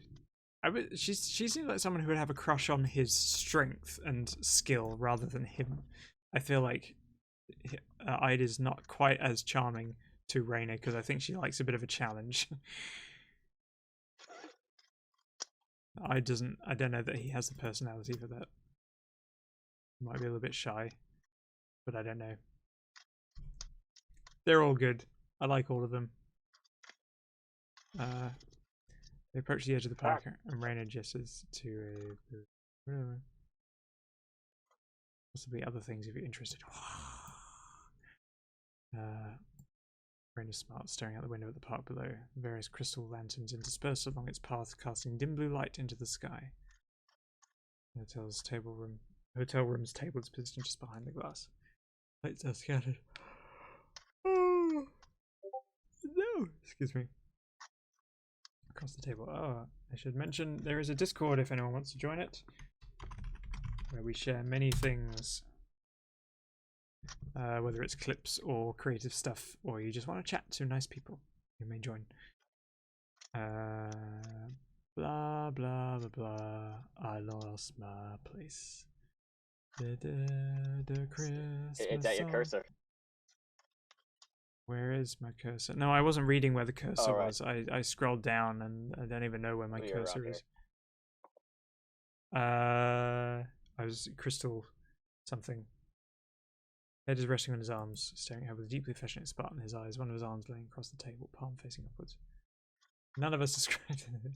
Oh, thank you, Demo. Eee, that's really kind of you. Why are my stream alerts turning up? They're right there. I must have done something with this. This must be a problem. They're hiding everything.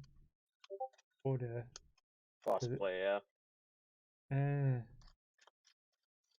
Chrome.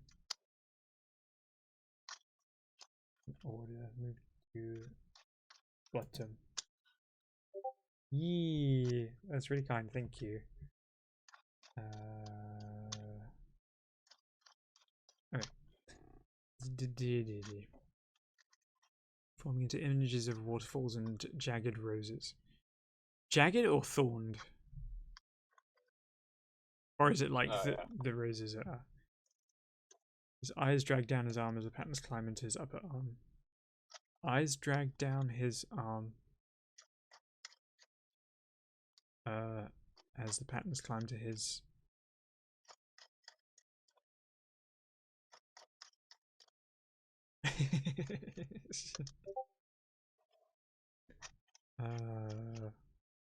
This bit I'm not too sure. Yeah. I'll let you do that bit because I want to make sure you have the what you want to say. Why do you keep giving me angry face? Damn. Probably because the screen is here, and the camera is over in this direction. Takes a toothpick between her claws and picks at a bit of meat wedged by her fang. But of course, it's been a while since we've seen each other. It's only natural to want to get close. Tattoo pattern morphs, the rose petals forming a hand-like structure. I know what it is. It's probably the light.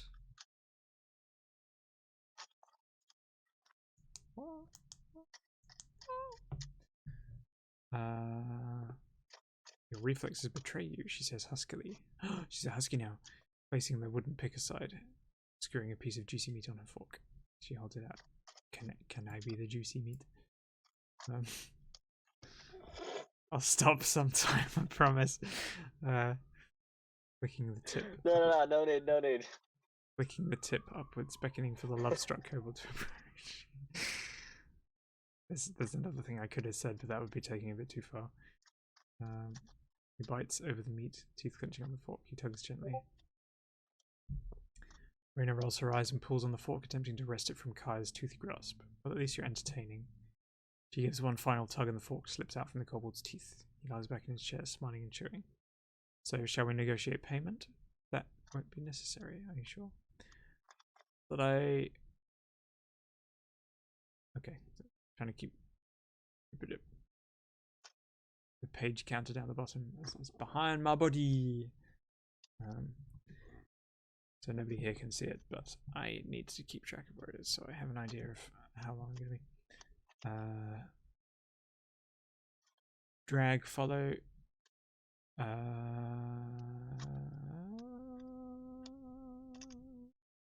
Yes, no, that's a bit. His eyes drag. Wait, what? Back on 275 here, a few lines up from where you are. His eyes drag, follow. Thank you for catching that. That's Yeah. This is why we have multiple editors in the process. appreciate it. It's not too it's not too usual to be going through a first like even like this isn't even technically a first draft. We're technically turning the raw manuscript into a first draft through this process, and then what we would do is go back. That would run through a course of edits by sending it to an editor, and then it would go back to a maybe a second pass or a third pass, and then there would be proofreading to make sure that everything was consistent, the spelling, character spelling is consistent, all the punctuation's correct, all the continuity makes sense. So this is technically like a pre-alpha edit of a raw manuscript. Where are we now? Are you sure? Yeah. Are you flicking his head towards? I'm going to angle you up because something is not right. Close. Are you sure? What a web claw. Have you said your farewells? Done everything that needs to be done? Kaya takes a hand. Are you certain? She asks, a hint of concern in her voice. I'm absolutely sure of it. Stream. Yeah, green light tomorrow, yeah. There we go. Visual novel and everything. Rain motions for him to continue. He pulls away, sitting back and cupping his hands together on his lap. I've left Aleth in charge. She's a hard ass, but she's fair. She's intelligent, and she knows when to keep her damn head down, which is something even I have difficulty with. She's going to go far, I'm certain. And the rest of Webclaw likes her, so I'm certain that she'll be able to hold on to the reins for a while. Good to hear. I'm sure she'll do wonderfully. Certainly hope so. Alright. One last time.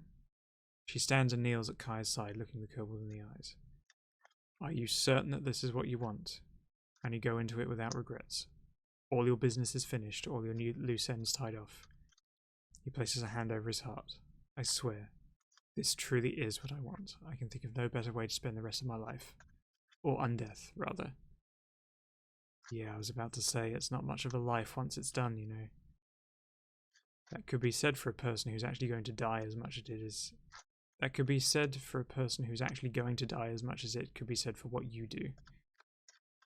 Raina laughs and wraps her arms around the kobold's waist, lifting him into the air as she stands. I suppose that's true. Don't I suppose me, you know it's true.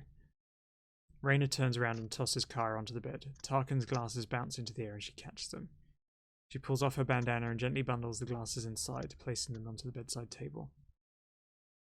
She pulls off her jacket and sets it aside, hanging it over the back of a chair. She sits cross-legged on the bed, grabbing Kaya's arms and pulling him into her lap. She rests her chin on his head, her hands clasped by his stomach. He leans forward, grabbing the blankets and pulling them up, wrapping himself up before her, melting in her arms, smiling contently. Raina smiles and grabs the blankets, pulling them tighter. Enjoying yourself down there? He nods, nuzzling the hyena's chin. He turns in his cocoon of blankets, facing her and planting kisses on her neck. It's very comfortable, he mutters. I'd certainly hope so. That's kind of the point of bundling you up. And I know you enjoy this anyway, so, you know. Raina's phone vibrates, its faint tremors sending it slowly sliding across the nightstand in short bursts. She picks it up, an arm still wrapped in Kaya's cocoon. Raina swipes across the screen without checking the caller ID. Yo. Cecilia's voice feeds through. Alright, reflector drones are up and I've got my little perch ready. Any changes to the staging area? Let me see. Cecilia pauses, and the silence interspersed with shifting fabric and quiet clicks. Nothing that I can see, and I can see most of the plaza from where I am. Where are you? Raina asks, looking out the window. A faint light appears on the roof, opposite the hyena's room. Just across from you. I've got a perfect view of almost everything up here. Speaking of which, is your friend there comfortable? He is, yes. He enjoys being bundled. Raina chuckles. I can leave the curtains open for you if you like. I mean, I may as well do my best to help you get as best a view as possible all the way up there, she says, teasingly, sticking her tongue out. The wolf pauses for a moment, fumbling with her words. The Raina watches the faint light across the way, flashes pink before vanishing. She chuckles. Well? Sure. Alright. Anything else? No. Okay. Good night, love. Night, hun. The call ends and Raina places her phone aside, returning her attention to Kaya. Who is that? Cecilia? She one of your partners? As in, romantic? She nods. Yeah. We're not particularly intimate. Not as much as I am with my other partners, at least. We, toned things down about a month back. Wow, you toning things down? That's quite the surprise. Well, she decided she needed some time to figure things out, as she phrased it. I'm not one to pry too deeply, so I agreed and let her be, she chuckles. About a week later, she came out as asexual, so I'm glad I gave her that time. Wait, isn't she like 30? I'm surprised she only just figured that out. I mean, some people take longer to learn things about themselves. It's not surprising with her, because she never really focuses on herself unless she's horribly injured, and even then she's still putting other people first. Fair. Now, enough about my other involvements. Raina slips her hand into Kaya's mound of blankets, grabbing onto him. Do you want to have some fun before we execute the governor on live broadcast? I'd enjoy that, yes. And it'll probably be the last time I get to use this body, so I'd better enjoy it while it lasts. Cecilia sits beneath a small alcove constructed on the edge of a roof, wrapped up in a thick blanket, a steaming mug of hot chocolate cupped in her hands. A rifle is set on a robotic mount beside her, a tablet hanging from the stock. The scope feeds a video onto the tablet, the individual is moving in its sight, accentuated by a yellow outline. Sitting at the base of the sniper's mount is a wooden figurine about the height of her forearm, a simulacrum of Ide, replete with a pitch-black outfit and a 1,000-yard stare. She smiles and takes a sip of her hot chocolate. Sorry. Yeah. I've run out of water. I can't lubricate myself. Feeling as its warmth passes through her body. She places the mug on a small folding table at her side before leaning over and grabbing her pack, pulling it over and sifting through it. I'm gonna eat like shit, and no one's gonna stop me. She withdraws a jar of peanut butter and a spoon, chuckling. She scoops out a spoonful and stuffs it into her mouth. God, that sounds amazing. Drawing out a napkin, she pulls the spoon from her mouth and wipes it down. The glob of peanut butter is still stuck to the roof of her mouth. She pulls the spoon.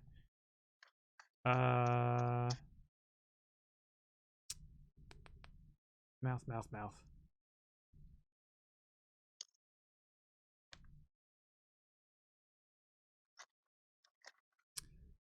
Scoops out a... what do you call it?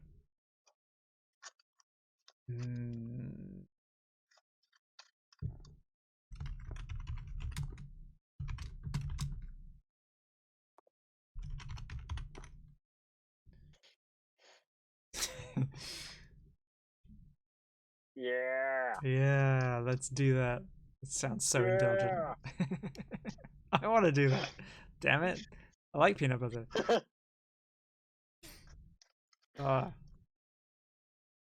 Smacks her tongue against the another mouth. She smacks her tongue.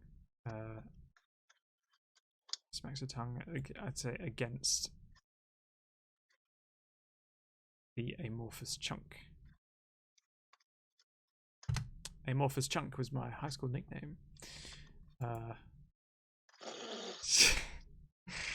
That's the one joke that pretty much, yeah, that's one joke that it's one joke that like any like vaguely 20-year-old white person has, is that was my high school nickname. That's why Rhett uses it so often in GMM. And I've used it many times. She takes a sip of her hot chocolate, holding it in her mouth for a moment, letting the flavors mingle before swallowing. Should always mingle before swallowing. That's good advice, socially. Alright.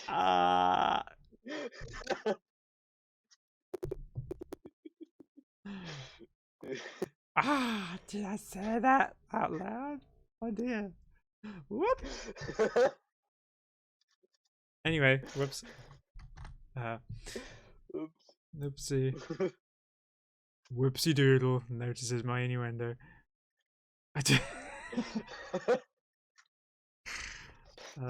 Christ. There is no Christ here. TOS, TOS, TOS, TOS.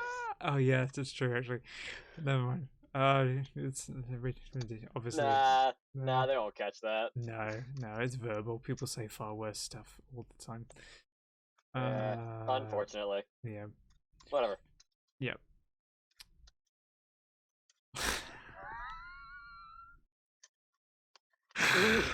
Sorry, the first two words I looked at were nutty mound after that. So I was just like, oh no. There was no context of the sentence before I saw that. So I just went straight from that to nutty mound. Crusty seconds, what are you talking about? No, it's true. Jesus. We devolved so quickly. She collapses a table beside her, tucking it into the corner of the little alcove. Before pulling her pillow out from her pack. She fluffs it and sets it down before flopping over. Which direction is she flopping? Sideways? Forwards? Backwards?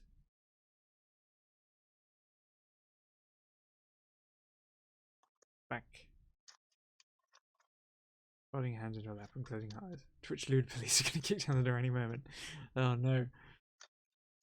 Lewd police are so totalitarian. We were talking yesterday about how uwu and bread had been blocked.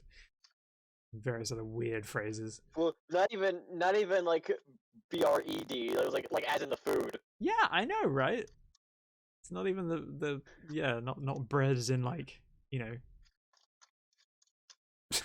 Anyway, Anyways. yeah. She lies there for a moment, motionless, except the gradual rise and fall of her chest. Her eyes open and she reaches over, flicking the switch to activate her. Yeah, they banned bread. Who knows why? Yeah. I'm confused by that. Ooh. Yep. Oh, yep. Yeah, we got it. Yeah, and that instance of fuck was not allowed, probably because it had a question mark that was like, oh, that's a different word now. Despite the fact that it's ostensibly fuck is the operative term. She stares at the roof of her alcove for a while, listening to the quiet sounds of the city beneath her. Susurrant sounds of conversation. Deep low hum of the late night trams carrying away what few are still awake at this ungodly hour. Mostly teenagers and whatever poor souls are saddled with night shifts. Twitch trying to listen to the periodic. Yeah. Don't tell them about Chekhov or Kafka. Oh god. Oh, the burps. The hydration burps. They arrive. As she tries once more to drift into unconsciousness, a light rainfall begins, quietly beating against her shelter. She tenses, pursing her lips. Sitting up, she looks onto the tablet positioned beneath her rifle. Stage crews are dashing about, setting up tarps and canopies to cover the equipment. Cecilia groans and taps the tablet screen. This is the view. Just the view. View splits to several cameras. Camera shots. Each one showing a different angle of the park. One of the viewpoints seems to be slipping. The wolf sucks in a breath. Ah, bollocks. The slipping camera lurches forward violently and begins to fall, careening towards a walkway. No, no, no, no, no, Celia says, knowing full well she can't stop its descent. With a quiet, distant crash, the drone hits the ground, camera cutting to static. She switches the screen back to the rifle's view. Several of the crew have stopped, looking off in the sound's direction. She groans. Oh, piss. That. Always piss on a new line. It's a grammatical rule that I just made up. Yeah, it's a good grammatical rule. Yeah, what a line to end on. 279 pages. Wow. Yeah. Yeah. There's no, and yeah, we need a climax. I feel like there is some foreshadowing of what might happen. Don't piss on any new lines. Why not? I'll piss where I like, thank you. This is I'm marking my territory as editor. I have a right to. They call them redlining. We call this yellow lining. Oh God. Yeah. Wow, it feels like so long ago we were on this bit. Which bit was that? Oh. Maybe it'll add to the voice. Can feel it.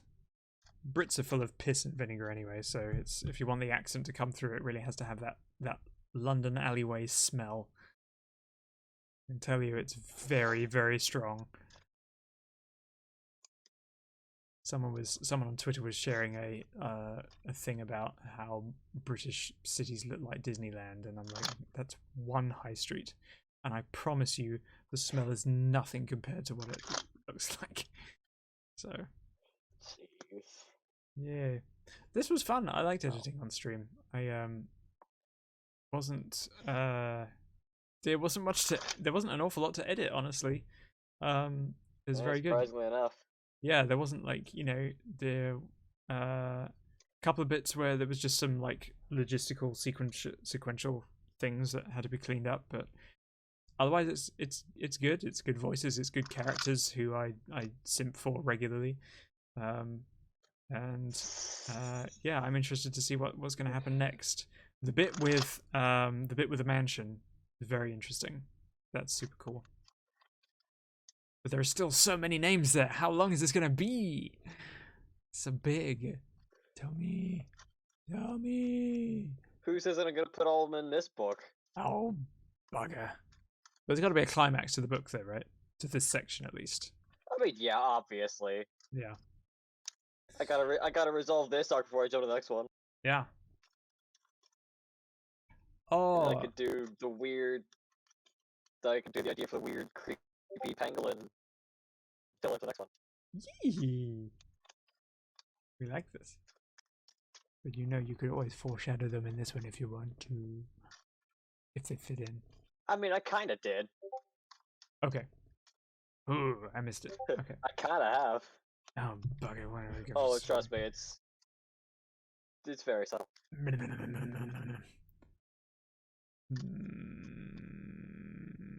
I mean, all those unique magic names will be used at some point in these books. There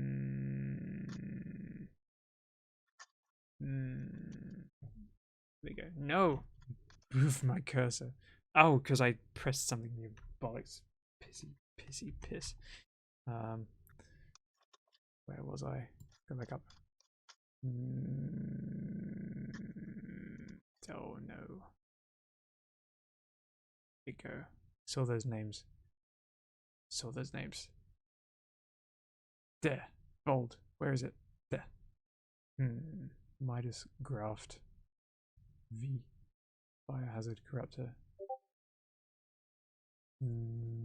Yes, I was simping too hard to see the foreshadowing. I destroyed myself. I did it again! Oh, it's because no, never mind.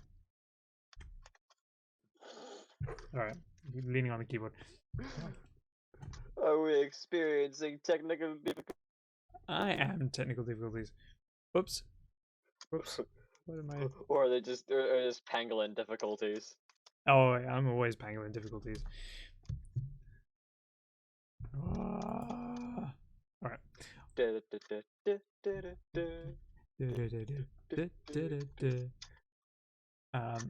Well, I need to sign off because I will have to go to work tomorrow. Not right now. Oh yeah. That might be important. Yeah, I guess. But I guess. Yeah. That was really cool. Thank you for presenting this and allowing it to be edited on stream and people can see my appalling weakness for Raina and Thoughts. Well, I haven't seen your weakness for Fox yet. Oh no! But I must. Because you damn... I shouldn't really tell anyone what's happened because he might want to read it. But yeah. Pangling the difficulty of not having had a sand bath for way too long. Yeah. No, thank you for joining. I know it's a kind of different. It's a little weird to have like to do reading and text, but you know, it's different, and sometimes it's, you know, writing and storytelling is my major passion. So it's like, you know, this is it's really interesting to me, and that's something that I have a lot to say, a lot to talk about in structuring sentences and presenting stories and verbs and characters and things like that. And I could very easily go on about it for a very long time. But I should It is not do always it. nice to see chat decrease the chaos from like one simple line. Yeah, and picking up on stuff that we don't notice, because someone is always going to notice it before when you publish it. But yeah, I hope you all have a happy Easter. I will be streaming again on Sunday, I should think, unless something comes up. But I hope you all have a wonderful weekend, a good evening, and a good rest of your week. I will catch you all soon online in one form or another. And thank you to Narem for being co-host. It was really cool. Yeah. I'll catch you all soon.